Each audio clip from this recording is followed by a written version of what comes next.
Mbola tanora. Mbola tanora. Mbola tanora. Mbola tanora. Mbola tanora. Mbola tanora. Mbola tanora. Mbola tanora. Mbola tanora. Mbola tanora. Mbola tanora. Mbola tanora. Mbola tanora.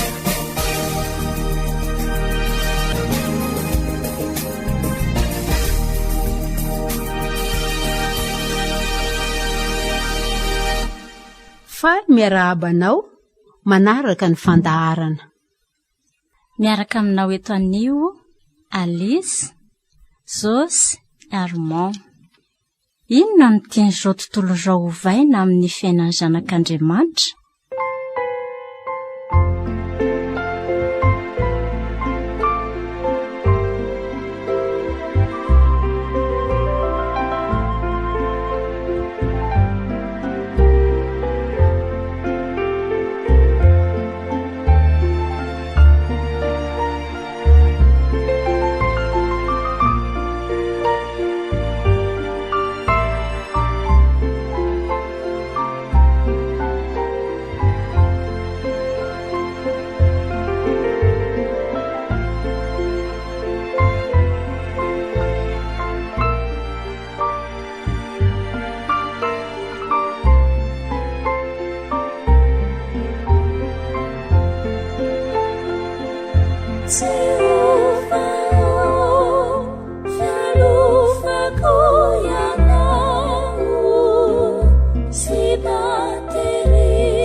Matotra ve?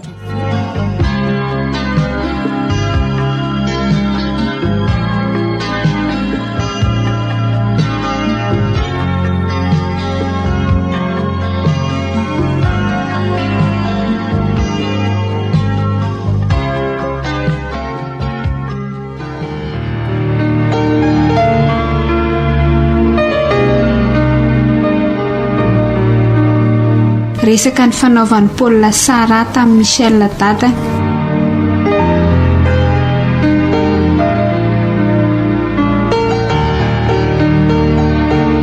izao nizy ry Sara, tsy rarahako izay nilazainy dada teo.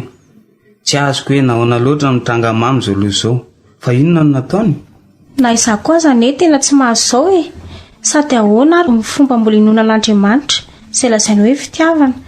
Nefa ny zava-miseho aminy tena ratsy tahaka izao. Kristianina anie mamy e. Raha misy marina ve Andriamanitra dia tsy miaro azy, saingy izy tia hijanona malemy. Tena hafahafa izany ka. Inona no hafahafa ry Sara? Tsy misy inona ka. Aoka ry Sara, fa inona reny lazainao teo e? Miala tsiny ry dada. Tsy mazava aminay mihitsy anie hoe nahoana no namelan'Andriamanitra izay fitiavana mamalemy toy izao. Mino azy ianao saingy tsy resy lahatra amin'izany izay. Dia izay no resaka ny fanaovanay teo. Eny e, tena sarotra aloha ny manaiky izay miseho e. Saingy mieritreritra ihany izay mivanty fa tsara foana ny sitrapon'Andriamanitra. Mahafinaritra izany mahita ny tongotry mamatapatapaka toy io. Andraso kely ry Sara. Netezerana anie tsy havita na inona na inona e. Marina izany, fa saika... Eno milaza nareo fa zanak'Andriamanitra. Nefa raha ray mitondra tahaka izao dia tsy azo kekena ka. Fantatra ihany ry dada fa tahaka izao foana izy. Eny e, tsy omeko tsindra izy anaka. Ary tsy hitako koa izay ho lazaina firy aminareo eo fa afa-tsy ny fatoriko an'Andriamanitra.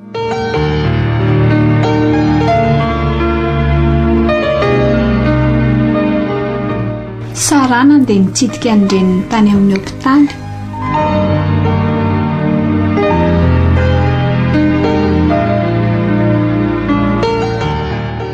Manahoana mama? Hay Sara, manahoana ianao anaka? Efa mba nanahoana izay mama? Efa misy fiatsarany ry anaka, fa saingy mbola somaromary volovolo foana. Ary nanahoana ny tongotra? Indraindray no ahenoko azy marary, fa vetivety ihany ka. Fa ahoana sisy ny dokotera e? Afaka mandeha no ve ianao? Angamba tsy anaka, sady tena potipotika anie ireo taolany. Nefa tena mba tsy rariny kosa izany ry mama ka. Fa tena mbola tsy azoko foana anie hoe nahoana no aminao ny tonga izao e. Ary nahoana no avelan'Andriamanitra itrango izao. Tsy mety angara maneho n'Andriamanitra fitiavana azy izy. Tena fitiavana izy ry Sara, ary azoko antoka fa misy dika ny azo azo, saingy mbola tsy fantatro hoe inona.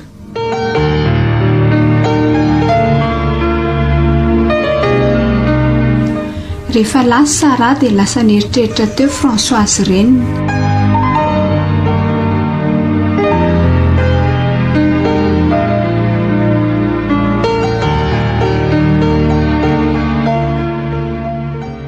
Efa mba mifiry aho izao. Tena volobe mihitsy izany tongotra izany. Raha oviana ary vao esoriny reto pilatry reto. Angamba mbola ela. Inona ary ty mahazo ato very hevitra eto? Nefa izao aza mbola velona. Saingy amin'izao mbola misy olona marary mafy noho izaho. Andriamanitra mbola namindra fo tamiko, saotra tompo. Fa aiza ny baiboliko teo? Ty eto anikeo maraina namaky ny Salamo 120 ary aleo hotohizana. Fa ataiza moa ny voavako? Ary teo ny 170 izany tokoa. Fony tsy mbola azo paoriana dia naniasi.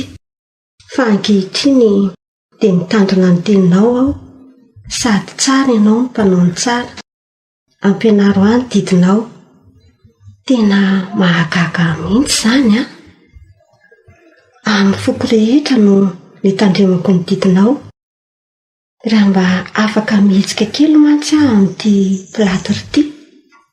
Kristianina efa tena matotra marina angamba vao mahateny izany. Tsara angamba raha miezaka afantatra ny aton'izao aho. Fantatro fa Andriamanitra aloha dia tsy hanao fahadisoana mihitsy e. Noho izany izao mitranga amiko izao dia mahatsara raha ekeko satria izay no sitrapon'Andriamanitra ho ahy. Ary tokony ho faly foana satria Andriamanitra mahatoky izy. Sady tsara ianao ny mpanao ny tsara, ampianaro any didinao.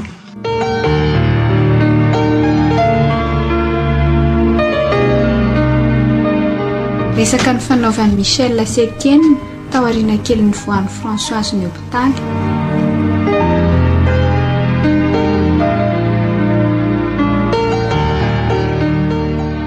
Manao sy Etienne? Tsara fa misaotra fa hono ary Michel, manao an'izay Françoise? Ao izy, efa metimety ao. Ary ito faly lalandava, saingy tsapako fa misy fangirifina ihany eo aminy. Ary efa nahita ny fauteuil roulant ho azy zay mba ahafahany mietsiketsika. Ay kosa, efa tsara izany ka. Ary mahafala raha efa nody sahady izy. Fa izao sy Etienne, mbola misy zavatra hafa saika horesahako aminao. Eny ary, inona izany? Ny amin'ny sarary hitako fa tao tena nanafotoana azy mafy zao zava-mitranga aminay izao. Tsy hitako mihitsy zay anaovana sy hitondrana azy. Fa nanome tsinan'Andriamanitra ve ary izy aloha e?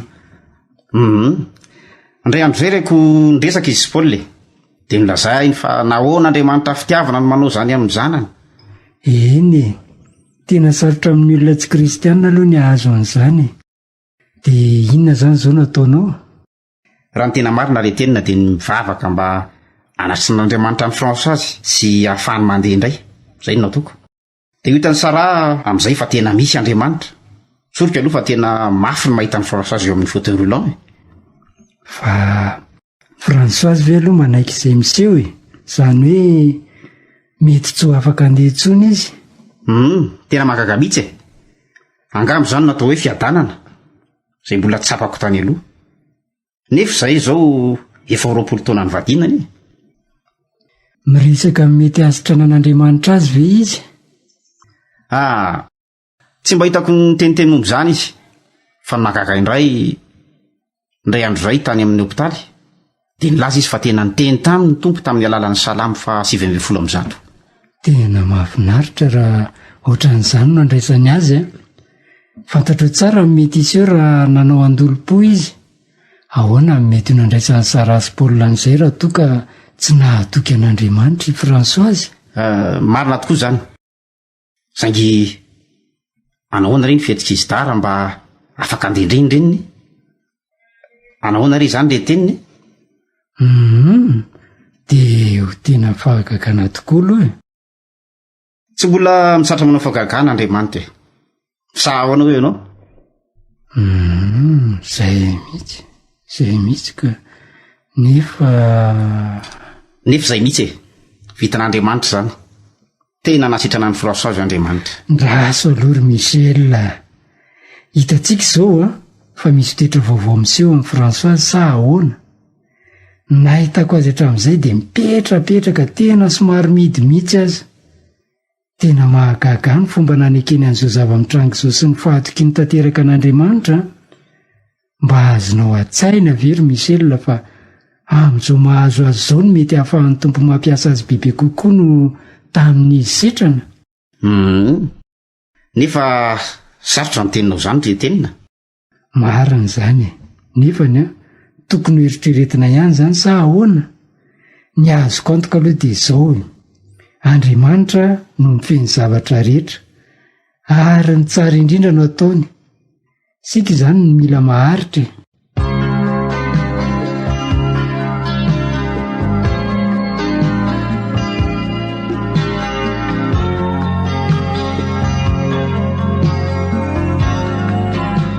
Efa matotra ve?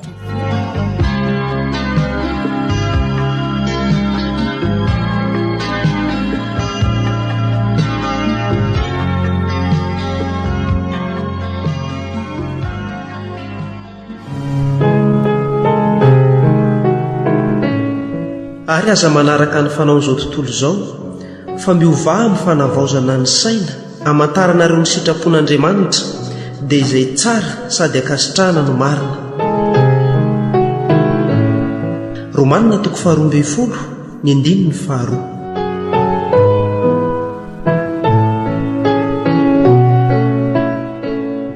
Ny kristianina tokoa dia tokony ho fanasin'izao tontolo izao ary tokony ho jiro ho an'ny manodidina azy. Tsy izany indray nefa no mitranga fa indraindray dia ny mifanohitra amin'izay satria izao tontolo izao koa dia miasa mba hiovan'ny kristianina nahaka azy ary mitaona azy be mihitsy hanaraka ny fanaony. Efa mba nieritreretinao ve izay hoe tena mifanaraka amin'ny sitrapon'Andriamanitra marina ve ny fiainanao sa lasa manaraka amin'ny fanaon'izao tontolo izao? Anjaranao mieritreritra an'izay ka hanampy anao an'izany dia izy fotoana izao andinihana an'izany.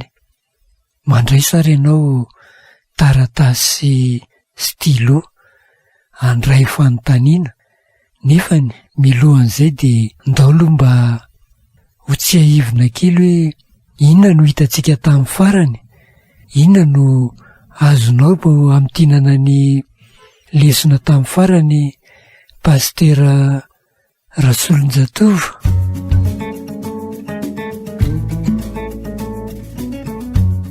Fa ny isam-batan'olona dia tompona andraikitra ny amin'ny fiainany.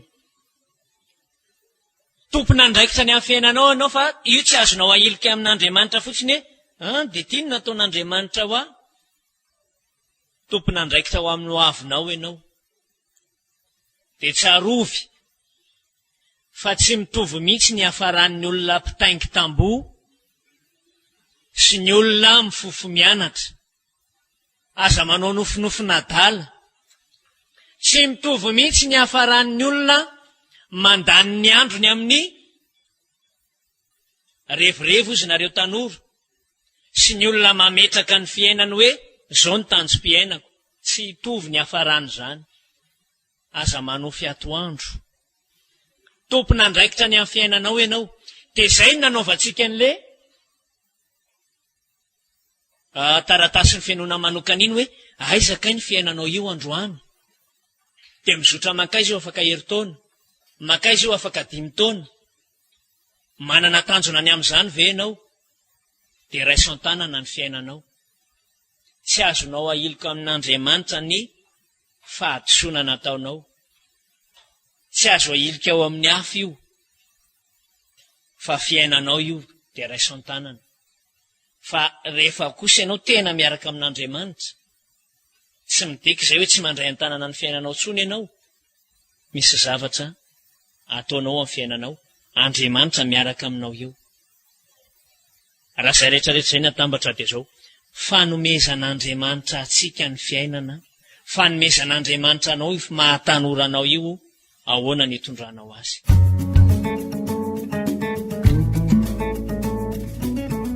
Tononiko dia afaka mandika malaky nareo raha miaraka amiko.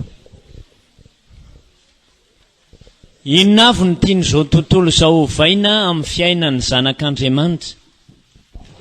Inona avy ny tian'izao tontolo izao ovaina amin'ny fiainan'ny zanak'Andriamanitra? Daniela 2:9.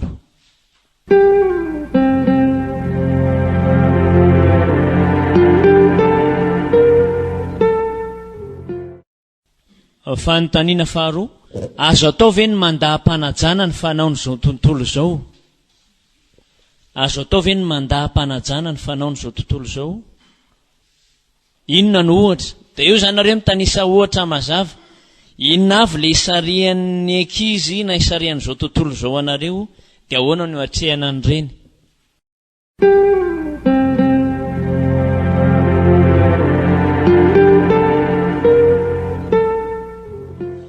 Fanontaniana fahatelo, ahoana ny fiainana izany hoe tsy tia izao tontolo izao?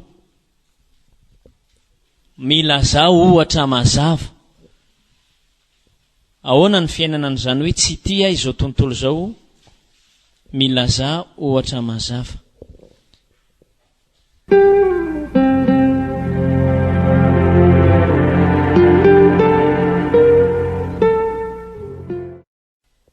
Fanontaniana faefatra. Toy izy aloha dia rehefa avy eo averintsika izy. Iza no niaro an'i Daniela raha nifidy ankatoan'Andriamanitra izy? Iza no niaro an'i Daniela raha nifidy ankatoan'Andriamanitra izy? Daniela 2:1-7.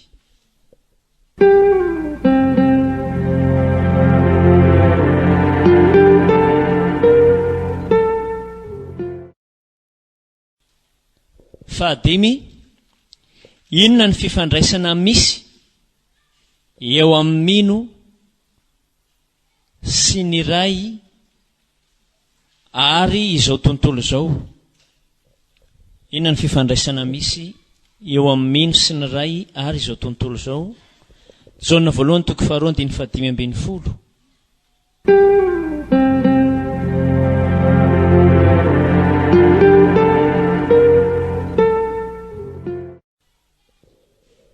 Fanontaniana fahaenina, inona no antony namelan'i Jesosy ny mpianatra mbola ho eo amin'izao tontolo izao? Inona no antony namelan'i Jesosy ny mpianatra mbola ho eo amin'izao tontolo izao? Jaona 7:17, ny andininy 5:10 ka hatramin'ny 7:20. Matteo 5:10, andininy 7:13.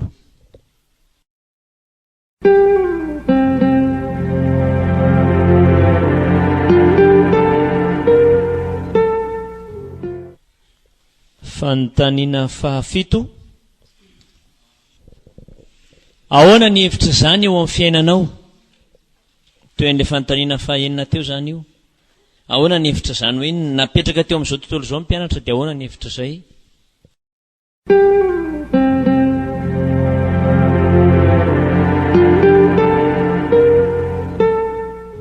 Fanontaniana fahavalo, inona ny fanapahan-kevitra tsy maintsy raisy ny mino manoloana ny fanaony izao tontolo izao?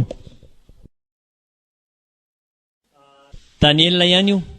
Daniela 1:1-5. Dia milaza an'ilay ohatra mazava koa izany ianareo. Dia mitadiava malomaloka any nareo manao azy. Dia misy olo tena ray manao tatitra ety, dia aorianan'izay manana fotoantsika anaovana azy, amitinana ny zavatra rehetra. Dia izay groupe mbola tsy nankety maly indray no manomboka azy voalohany, dia amin'ny farany vao manao ilay groupe efa tety omaly. Manao daholo izany ny groupe androany, fa ilay tsy nanao omaly aloha no manomboka azy.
It's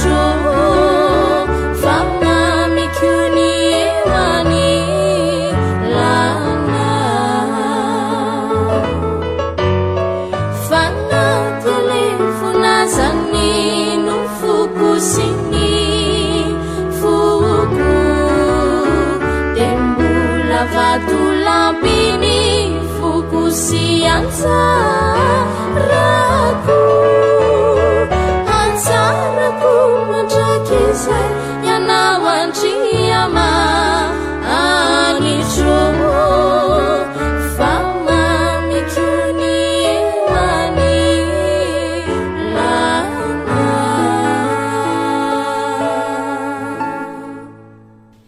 Roa minitra no anjaran'ny gropy anankiray dia izay voalazany teo aloha dia tsy averin'ny gropy manaraka. Raha misy tsy hitovizana hevitra n'le teo aloha dia lazao fotsiny hoe le ohatran'izao ny lazainy teo tsy hitovizana hevitra aminy, le ohatran'izao iombonana hevitra aminy. Eny ary samy mieritreritra isa ao an-tsaina ray hatramin'ny sivy dia miteny aminareo aho hoe lazao a dia izay maneno be eo ny gropy mankety voalohany ao an-tsaina samy mieritreritra.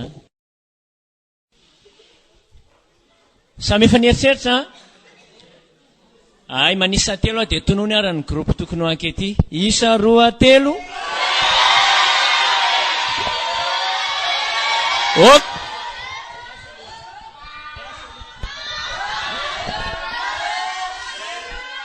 2 efa nanao maly a efa nanao maly 4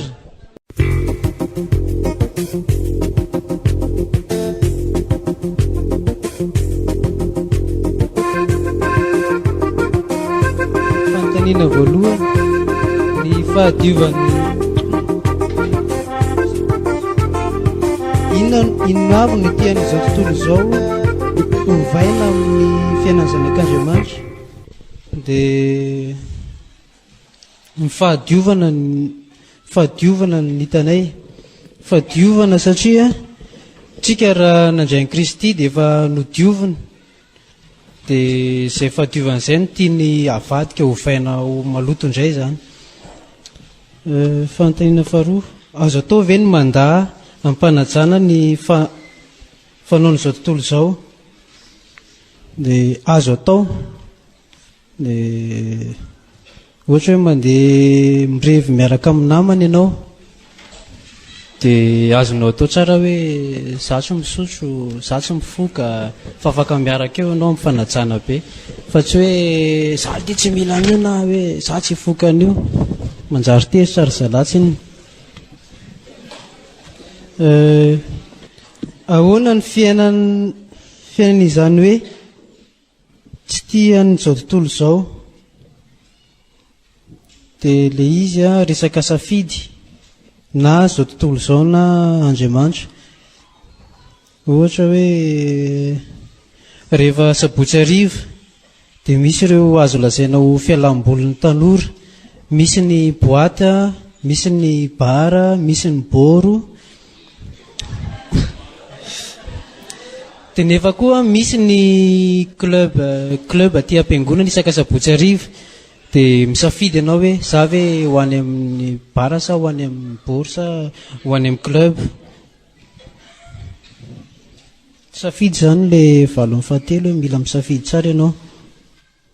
Iza no niaro an'i Daniel raha nifidy anaraka an'Andriamanitra izy dia Andriamanitra ihany no niaro azy tamin'ny alalan'ilay tandapa, niasa tao anatin'ilay tandapa zany izy. Inona no fifandraisana misy ao amin'ny izao tontolo izao zany hoe minitsy ny ray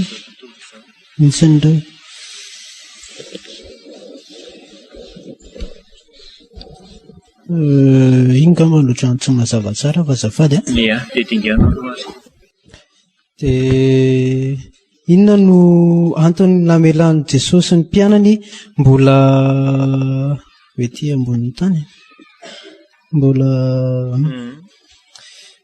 mbola nitoetra eto ireo satria mbola misy iraka sy asa nampanorahan'i Jesosy azy ireo.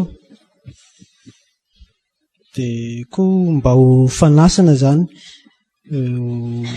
témoignage ety amin'izao fotoana izao hoe mbola misy an'izay. Ahoana ny hevitra izany eo amin'ny fiainanao? Dia fijoroana vavolombelona dia fitoriana filazantsara ny raisinay. Mazomipetraka 3 minitra iny a dia aloha alahantsika 3 minitra ohatran'izay zafady. Dia manonona groupe izay tianao ianao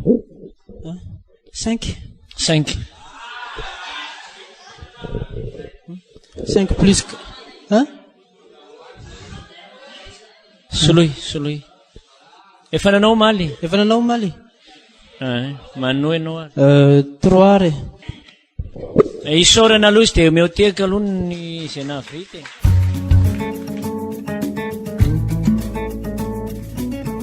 Zavatra hitanay a ny fomba fiainany a dia ny fony a dia ny tenany a dia ny sainy dia ny fomba entiny ny hanompoana an'Andriamanitra. Azo atao ve ny mandaa ampanajana ny fanao izao tontolo izao? Azo atao ohatra Daniela 1:9 dia ny faharoa misy olana angao arinao ao fa hiteny mafy izao azafady. Fanontaniana faharoa azo atao Daniela 1:9 dia ohatra faharoa aza manao vavolombelony mpandainga Kolosiana 3:17. Fanontaniana fahatelo ahoana ny fiainany izany hoe tsy tia izao tontolo izao? Mila za ohatra mazava mankahala ny ratsy, tsy mijangajanga, tsy mamono olona, tsy mangalatra, aza manao vavolombelony mpandainga fa manaraka ny sitrapon'Andriamanitra sy manaiky izay tiany. Fahaefatra iza no niaro an'i Daniela raha nifidy ny ankatoan'Andriamanitra izy. Andriamanitra no niaro azy ka ny lehibe ny tandapa no fitaovana nataony amin'izany. Fahadimy inona ny fifandraisana misy eo amin'ny sy ny ray ary izao tontolo izao? Fitiavana ny fifandraisana zany.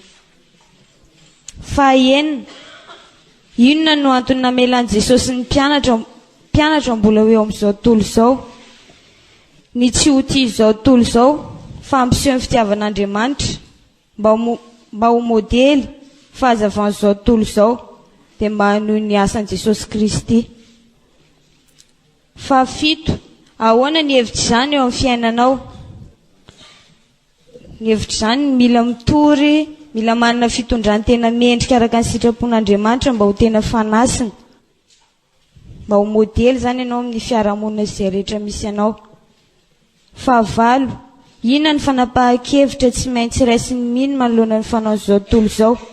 Mila mandray fanapahan-kevitra entitra fa tsy hanao fanao izao tontolo izao na ho ratsy na tsara no vokatra izay.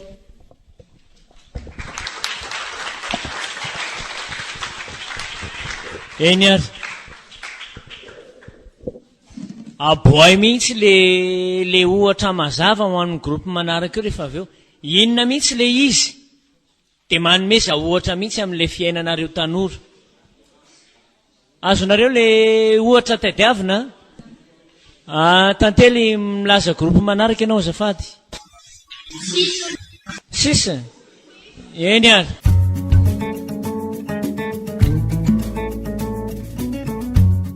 ngamba ny anay tsy averina isony izay voalaza teo fa fanamafisana fotsiny sisy.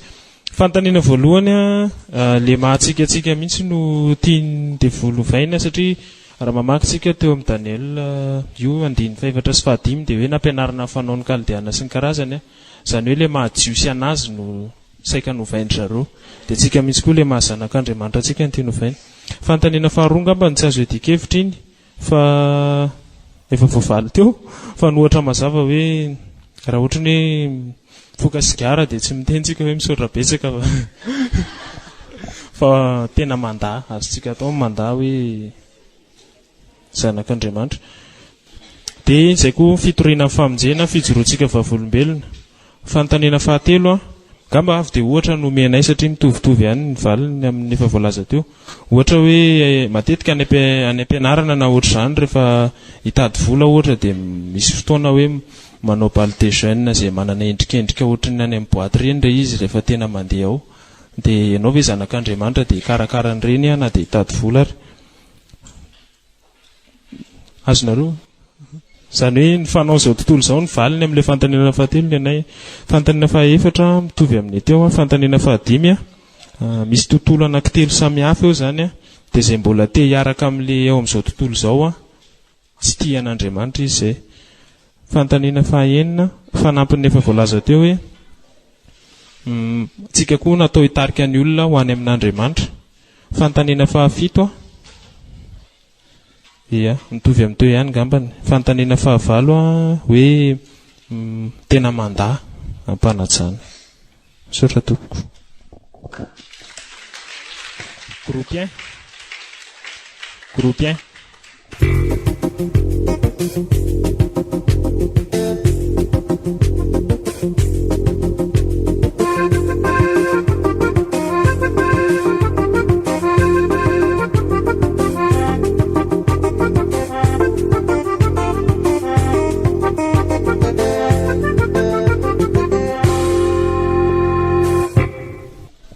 Fanontaniana voalohany izany tsy nenay somary nisy samihafa kely to nisy famadika kely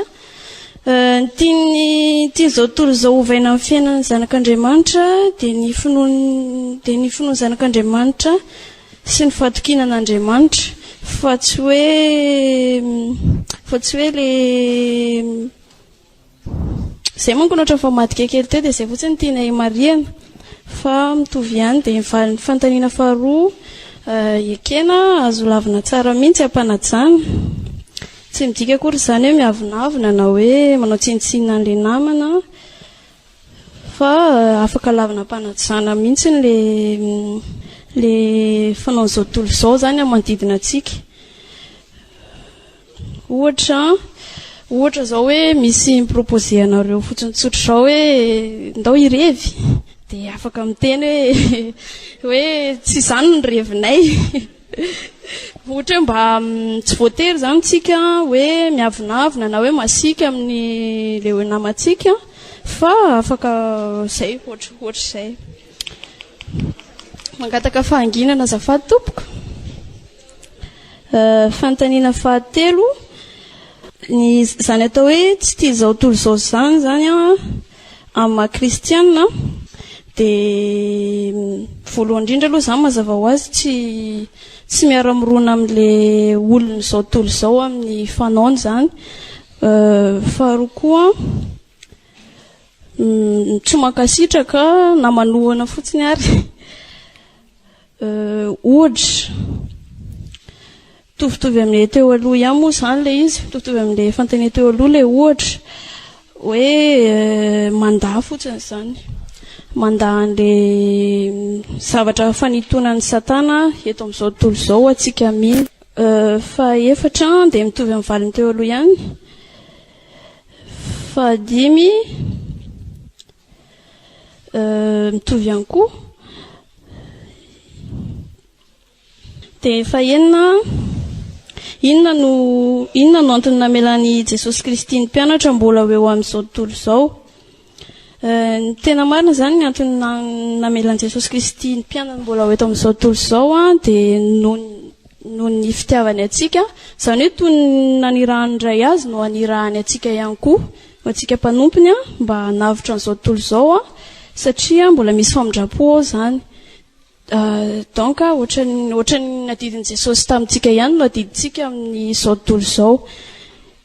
Izay ilay hoe inona ny antony nametrahan'i Jesosy ny mpianatra mbola eto amin'izao tontolo izao. Fanontaniana fahafito, ahoana ny hevitra izany eo amin'ny fiainanareo?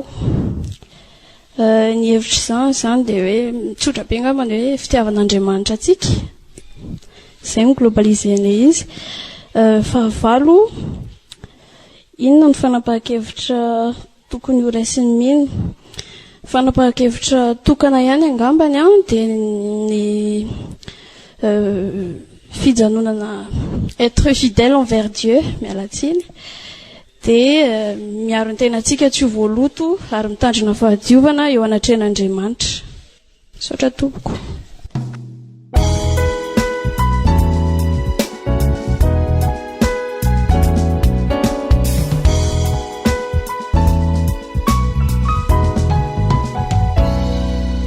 Adalana holo ny andaniko ny atanorako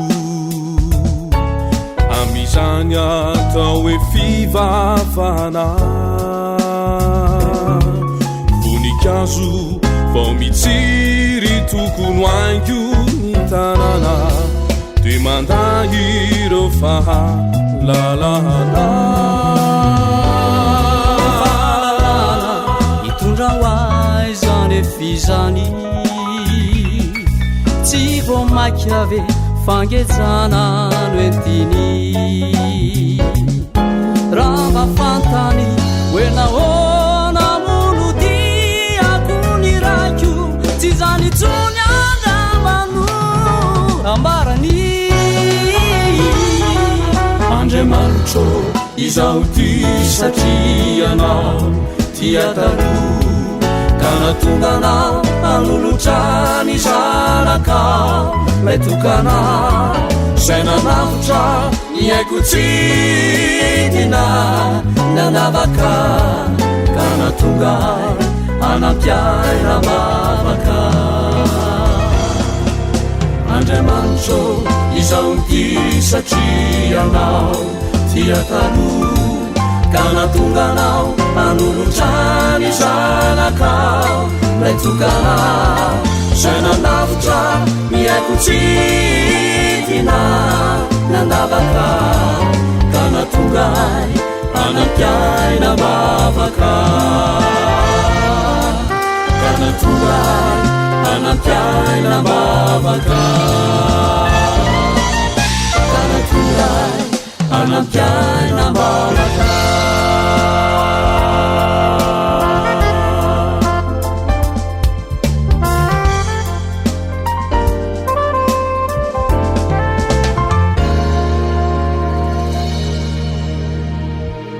raha misy fanontaniana tianao apetraka amin'ny zoky rasolonjatovy Celestin zay nitondra amin'ny fampianarana dia azonao apetraka teny izao.